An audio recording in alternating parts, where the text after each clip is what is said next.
Among them was Alice Glass, his longtime companion, confidant, and for a quarter of a century, one of the most influential people in his orbit. Their relationship unfolded quietly. They say that behind every successful man, there is a woman. But what if that woman spends 25 years building your legacy, only to decide you're not fit for the history books? Lyndon B. Johnson's mistress was that woman. For over 2 decades, she was the silent architect of his rise to power, privy to secrets that would make the nation's skin crawl. After a lifetime of loyalty, her ultimate perspective on the man is nothing short of devastating. The tall, pale goddess of Long Lee.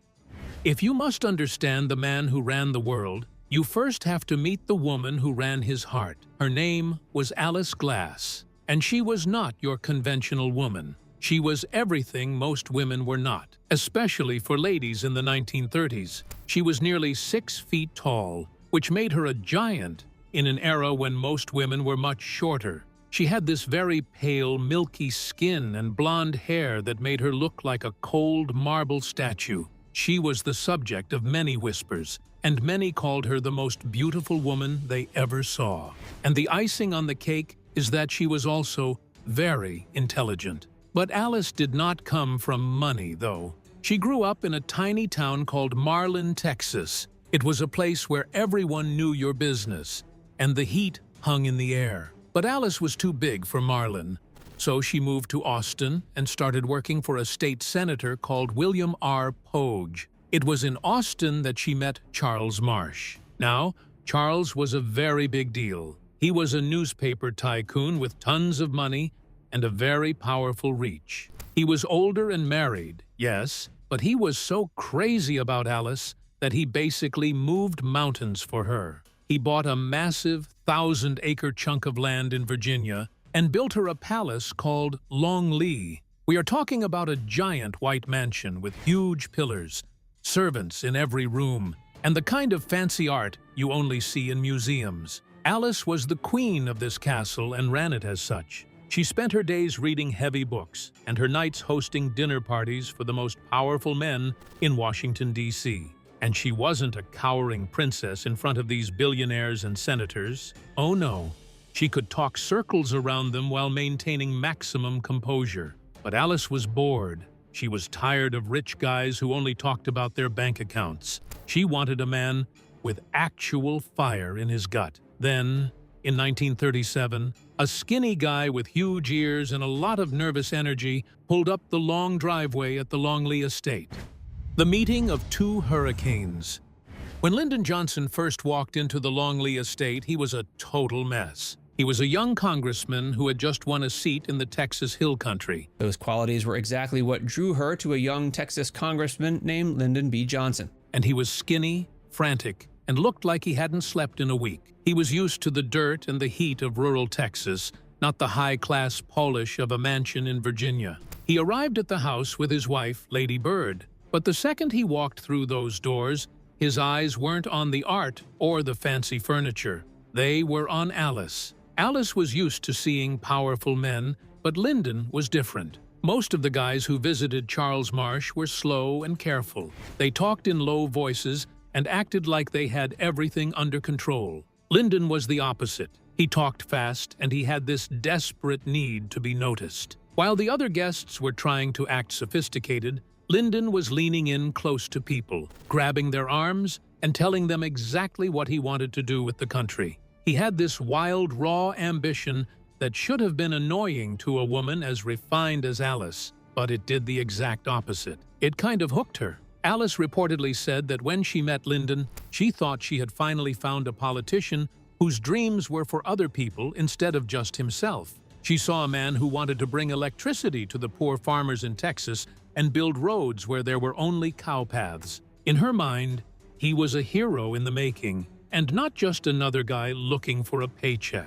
But it wasn't just about politics. There was a physical pull between them that everyone in the room could practically feel. They were both tall and had this intense energy, and they both seemed to be playing a game that no one else understood. The crazy thing is that this was all happening while Charles Marsh was right there. Charles was the one who had practically bought Alice's life. He had built the house, paid for her clothes, and he was the one who had invited Lyndon there in the first place because he wanted to help the young man's career. Charles thought he was being a mentor to a promising kid from Texas, but he had no idea that his prize mistress and his new favorite politician were staring at each other across the dinner table like they were the only two people on the planet. As the night went on, the two of them found ways to be alone. They would slip away into the library or walk out onto the long porch to talk. Lyndon would tell her about the struggles of the poor,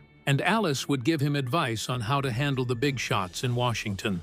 She realized right away that Lyndon was a rough diamond. He had the drive, but he didn't have the class. He was loud and sometimes a bit crude.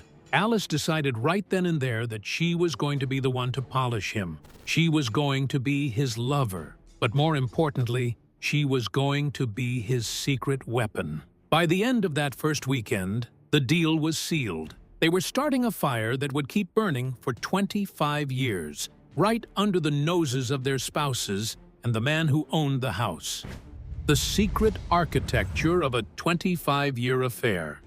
Keeping a secret for a few weeks is hard enough, but Lyndon and Alice managed to hide their relationship from most people for a quarter of a century. Their relationship was hidden, but it shaped Johnson's life for decades. They lived a double life that required a massive amount of planning, and the way they set it up was actually pretty genius. They didn't meet in dark alleys or cheap motels. Instead, they used the Longley estate as their playground. They created a weird little world where Lyndon, his wife Lady Bird, Alice, and her boyfriend Charles Marsh all hung out together like one big, happy family.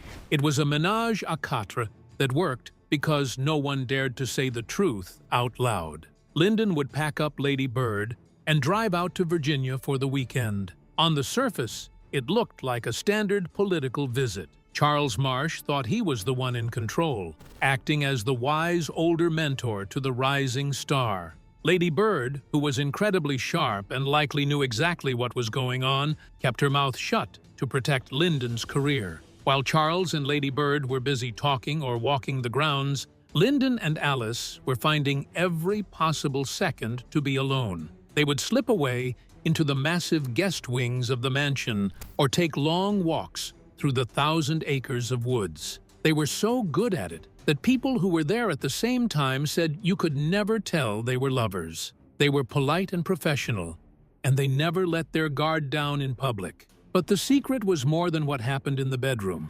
Alice became a huge part of Lyndon's daily life in Washington. He started relying on her for things he didn't even trust his own staff with. If he had a big speech coming up, he would call Alice. If he wasn't sure how to handle a rival senator, he would ask Alice. She was his secret advisor, the person who helped him figure out who to trust and who to crush. Because she lived outside the swamp of D.C. politics, she could see things he couldn't. She was like his personal radar, and he became addicted to her perspective. They even had a system for their letters. They couldn't just mail things to the house, so they used codes and trusted friends to pass notes back and forth. For 25 years, they built a paper trail of love and politics that would have ruined both of them if it ever came out. Lyndon was a man who lived under a microscope, yet he managed to have his most important relationship completely off the books. Alice was fine with being invisible to the public as long as she was central to his life. She didn't need the cameras because what she truly wanted was the influence. This whole setup worked because both of them were masters of the game. Lyndon was a natural actor, and Alice was a woman who knew how to keep her cards close to her chest. They were living a lie every single day. But to them, the lie felt more real than their public lives. Sadly, being the hidden force behind a powerful man comes with a price, and Alice was about to start changing the very man she had helped build. The Pygmalion effect. When Lyndon first started hanging around the Longley estate, he was a bit of a diamond in the rough. Actually, he was more like a jagged rock. He was a guy who ate with his hands, wore suits that looked like they had been slept in, and had a loud, booming voice that could rattle the windows. He was a classic Texas politician. Johnson has an almost impossible task. He has to step into office. Effective but totally unrefined. Alice looked at this man and saw a massive project. Yes, she wanted to be his mistress, but also wanted to be his architect. She realized that if Lyndon was going to reach the top, he couldn't just be a pushy guy from the hills. He had to look and act like a world leader. This is what historians call the Pygmalion effect. Alice took it upon herself to civilize him. She started with the basics, like his clothes. She taught him how a suit should actually fit and what kind of fabrics a man of power should wear. She moved on to his manners, showing him how to navigate a high society dinner table without looking like a ranch hand. But the biggest changes were on the inside. Alice was incredibly cultured, as she loved classical music, fine art, and deep literature. Lyndon, on the other hand, mostly read the newspapers and political briefs.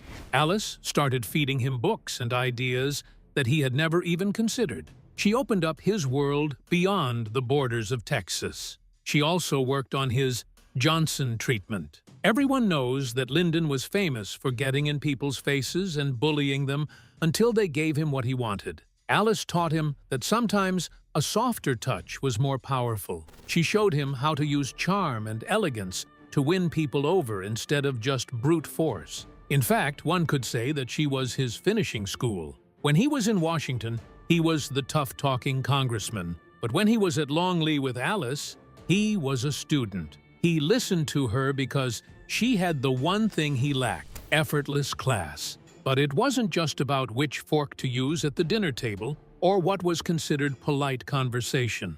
Alice was a brilliant political mind in her own right, so she became a sounding board for his biggest moves. When Lyndon was trying to figure out how to climb the ladder in the House of Representatives, she was his go-to advisor. She had a way of seeing through the nonsense of D.C. and getting straight to the point. She could read people's motives from a mile away. Biographers have noted that she helped him craft the persona he would eventually use to dominate the Senate. She gave him the confidence to believe that he didn't just belong in the room with the elite, but that he belonged at the head of the table. For a long time, Lyndon actually listened. He became more polished, more thoughtful, and more sophisticated. He was becoming the man Alice wanted him to be. But the problem with building a man into a giant is that eventually he might get too big for the person who built him. Lyndon was absorbing everything Alice gave him, but his hunger for power was growing faster than his refinement.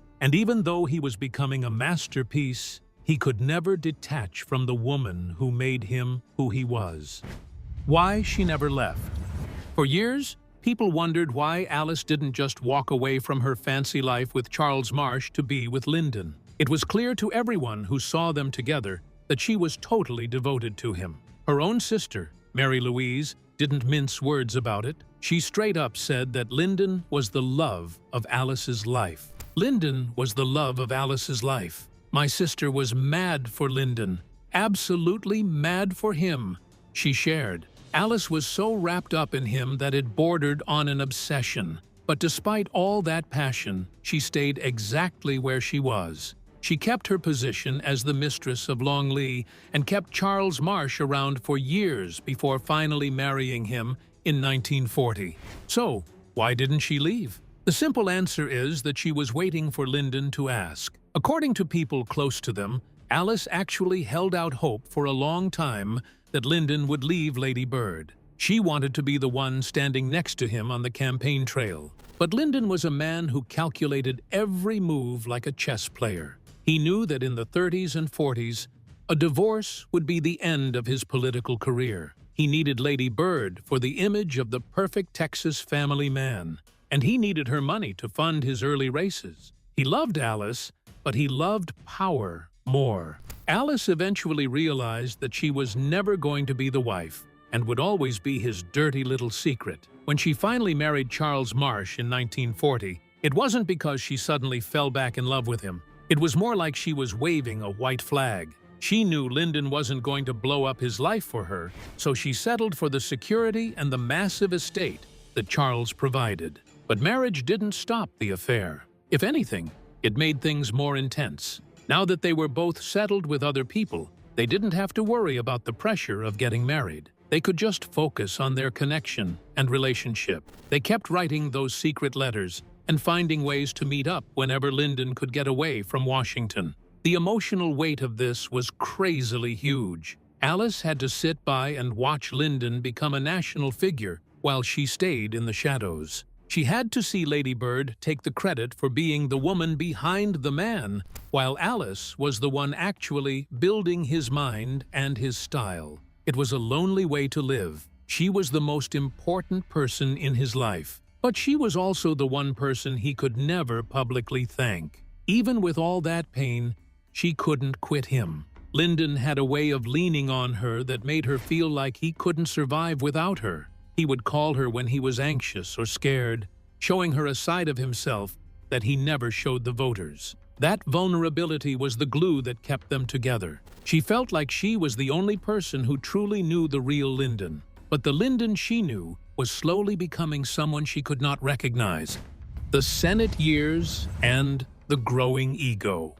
By the time the 1950s rolled around, the skinny, nervous kid Alice first met had vanished. He was now the master of the Senate, and his power was reaching scary levels. Lyndon was no longer just a player in Washington. He was the man who decided which laws were enacted and which ones were abrogated. But as his power grew, his ego grew even faster. Lyndon B. Johnson was the majority leader in the Senate. Does that sound familiar? He became famous for the Johnson treatment, which was basically him getting 2 inches from a person's face and barking orders until they cracked. This worked on senators, but it didn't work on Alice. She had spent years refining him, but now she was watching her creation turn into a bully. At Longley, the vibe started to change, as one would expect. When Lyndon visited now, he wasn't the humble student who wanted to learn about art or books. He was a man who expected everyone to jump when he snapped his fingers. He became more demanding and much more focused on himself. Alice began to see that the dreams for others she once loved were being replaced by a total obsession with his own legacy. He wanted to be the biggest and the most powerful, and he didn't have much room left in his head for anyone else's opinion, including hers. But Alice wasn't the type to just sit there and nod. She was still the smartest person in the room, and she wasn't afraid to call him out when he was being arrogant. They started to have real friction because of all these. While she still loved him, she was becoming exhausted by the sheer size of his personality. He was becoming a man who didn't listen anymore. The intellectual partnership that had kept them going for over a decade was starting to feel like a one-way street. The irony was that the more successful Lyndon became, the more he lost the qualities that had drawn Alice to him in the first place. She had helped build a giant, but now that giant was walking all over the ideals they used to share. She was still his secret, but she was starting to wonder if the secret was still worth keeping. The Senate years were the peak of his power, but they were the beginning of the end for the two of them. He was becoming the most powerful man in the country, but he was also becoming someone Alice barely recognized. The vice presidency and the first cracks. In 1960, everything changed. Lyndon decided to run for president, but he ended up losing the nomination to John F. Kennedy. In a move that shocked everyone, Lyndon agreed to be Kennedy's vice president. For a man like Lyndon, being number 2 was a nightmare. He felt small, ignored, and was constantly frustrated. This tension leaked into his relationship with Alice, and for the first time, the architecture of their secret life started to crumble under the weight of national fame. Now that Lyndon was on a national ticket, the stakes were incredibly high. I've read a little too much on Lyndon Johnson. I've never been a fan. Lyndon Johnson, to me, is one of those guys. He was now a heartbeat away from the presidency, and the Secret Service was everywhere. Reporters were digging into every corner of his life. And just like that, the days of casually driving out to Longley for a weekend of policy talks with his mistress were over. The security around him made their private meetings almost impossible to pull off. Alice found herself pushed further and further into the background. The distance wasn't just about security, though. It was about the ego trip Lyndon was on. He He was miserable as vice president, and he took that misery out on everyone around him. He became more obsessed with his image than ever before. He worried about what people thought of him, and he started to pull away from anything that could cause a scandal. Alice saw this as a betrayal because she had been his rock for 20 years. But now that he was so close to the ultimate power, he seemed to treat her like a liability. The cracks were also starting to show in their political views. Alice was a true liberal who cared deeply about civil rights and helping the poor. She had pushed Lyndon in that direction for decades, but as vice president, Lyndon had to play the game Kennedy's way. Alice began to worry that the man she had built was losing his soul to the White House. She saw him becoming a politician who cared more about winning than about doing what was right. They still exchanged letters, though, but the tone had changed. The passion was being replaced by a kind of cold, professional distance. The long, deep talks about the future of the world were being cut short by Lyndon's frantic schedule and his growing paranoia. Alice was realizing that she had helped him climb to the very top, but there was no room for her at the peak. She was the woman who had civilized him and advised him, but as he stood on the doorstep of the Oval Office, he was starting to look like a stranger to her. The Vietnam breaking point. A terrible tragedy struck the United States on November 22, 1963. While riding in a motorcade through Dallas, Texas, President John F. Kennedy was shot and killed. From Dallas, Texas, the flash, apparently official, President Kennedy died at 1 p.m. Central Standard Time. Just 2 hours later, Lyndon B. Johnson stood on an airplane, took the oath of office, and became the 36th President of the United States. It was a gruesome way to reach the top, sure, but he was finally the #1 man in the whole country. When he took the mantle of presidency, Alice hoped he would finally become the man she always believed he could be. She wanted him to be the hero of the poor and the champion of civil rights. For a while, it looked like it might happen. But then Vietnam happened, and things truly took a turn for the worse for the lovers. As the war in Southeast Asia began to swallow up his presidency, it also swallowed up what was left of his relationship with Alice. For 25 years, they had survived secrets and scandals, but they could not survive the sight of all the body bags coming home. We've already established that Alice was a woman who had a very strong moral compass, so it wasn't surprising that she was horrified by the war. She didn't see it as a necessary political move or a way to stop communism. She saw it as a senseless slaughter of young men, and she blamed Lyndon personally. To her, this wasn't the dreamer for others she had fallen in love with in 1937. This was a man who was letting his ego and his fear of looking weak drive him into a disaster. She began to speak out against the war, and for the first time in their lives, she was not on his side. The tension between them became unbearable. Lyndon was a man who demanded total loyalty from everyone in his orbit. If you weren't with him 100%, you were against him. He couldn't handle the fact that the woman who knew him better than anyone was now one of his loudest critics. He tried to explain the politics of it to her, but Alice wasn't interested in excuses. She saw the war as an unforgivable tragedy. The intellectual bond that had been the foundation of their affair for a quarter century finally snapped. Alice looked at the man in the Oval Office and realized she didn't like who he had become. He had become the very thing she used to hate, a politician who was willing to trade lives for power. Their long-distance connection, which had once been filled with warmth and secret codes, turned into a wall of silence. Alice pulled away completely. She stayed at Longley and watched from a distance as the country she loved tore itself apart over the decisions her former lover was making. The fire that had burned since that first afternoon on the porch in Virginia was finally out, but Alice wasn't done yet. She had one final, devastating move to make to ensure that her name was never linked to his version of history. The Great Burn and the Granddaughter. After 25 years of passion and secrets, Alice decided she wanted to be forgotten. By the late 60s, she was not only disappointed in Lyndon, but disgusted as well. She had become a vocal anti-war activist, often hosting meetings and supporting the very people who were protesting outside Lyndon's window. To her, the man she once called the love of her life was now the man responsible for the deaths of thousands of young boys. She couldn't live with the idea that she had helped build the monster she now saw on the evening news. She knew that history would eventually come looking for her. She knew that because Lyndon was the president, every letter, note, and scrap of paper they had exchanged would one day be worth a fortune to historians. But Alice didn't want the fame. Most importantly, she was thinking about her granddaughter. She didn't want the girl to grow up and find out that her grandmother had been the secret advisor and lover of the man who escalated the Vietnam War. She didn't want her family legacy to be tied to a man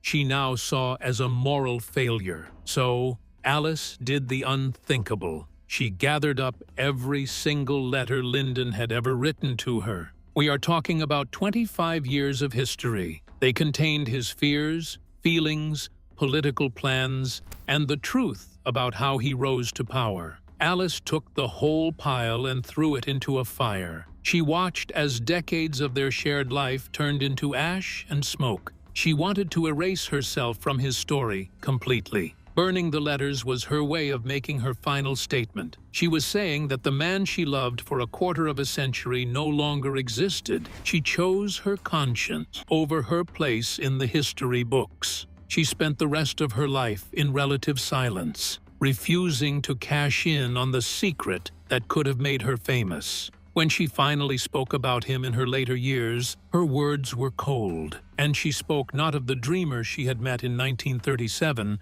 but of the man who had let power rot his heart. She carried the truth of their 25 years together to her grave in 1976, leaving the world with only fragments of their story. After a lifetime of sleeping with the most powerful man in the world, she decided that his legacy was a burden she no longer wanted to carry. Now, we have to ask, was Alice right to burn the only proof of their secret life to protect her family from his shadow? What does it say about a leader when the woman who knew him best decides to erase him from her life entirely? Leave your answers in the comments below. Don't forget to like the video and subscribe to the channel. Thank you for watching, and if you enjoyed this video, please click on the next one on your screen.